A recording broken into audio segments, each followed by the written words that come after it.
Hi, this is Chris Ashworth at FlexJet. Today we're going to talk a little bit about our controller.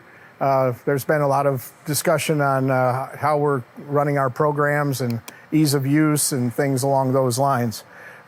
We actually use an Omron CK3E as the base of our motion platform, which is an EtherCAT-driven system, network system overall, and it has allowed us to give some of the best performance, and the ease of setup is much better than what the old school methods were for us. But on the front end, as far as what the operators are going to see, we use what's called Power PMAX CNC, a customized version of that, and that's designed to emulate a FANUC 31i, or actually just about any of the FANUCs. I mean, we've literally taken programs off of other machines, like off of a Haas machine. We took it off and put it on this controller, and it ran right out of the box. It emulates most of the standard post processors that you have out there, other than just the M codes themselves, which are discrete and specialized more to the water jet cutting process. The controller itself, you can see, is we got a 22-inch widescreen. It's a touch screen.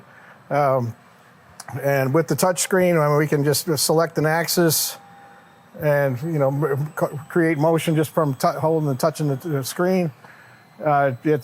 We're running on Windows 10 at the moment, but it's all compatible with Windows 11 as everybody in the industry begins to upgrade.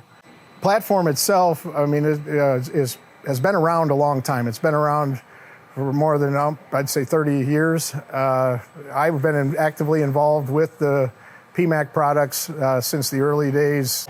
It is currently set up to run on G-code, GM, and T-codes directly. So if you have a post process like Mastercam, you're running from a CAD/CAM system, the post is required just to generate the output to drive the machine. As time moves forward, we have a functional block editor, which most of you would recognize more using the term conversational language. The block editor is functional at this time.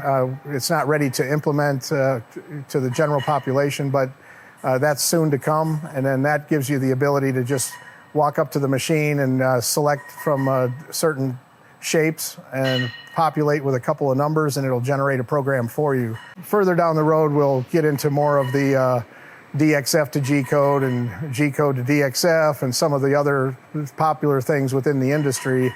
But it's more about getting the machines up and running parts and versus looking at pictures on the screen. Pictures don't make money, parts do. So with that in mind, look forward to going over some of the other things with you. And in the next segment, we'll get into the block look ahead and what that really means and how it's defined.